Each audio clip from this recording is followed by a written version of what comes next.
नहमदहु व नुसल्ली व नुसल्लिम अला सय्यिदिना व मौलाना हबीबना व नबियना मुहम्मदुर रसूलुल्लाह सल्लल्लाहु अलैहि वसल्लम। प्यारे उम्मतियों,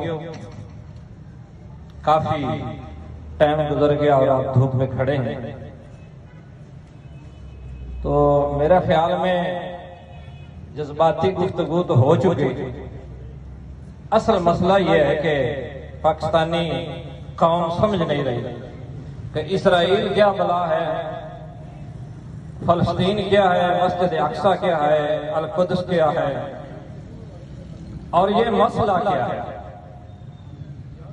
एक बात आप सुन लें, बेशक आप थोड़े खड़े हैं,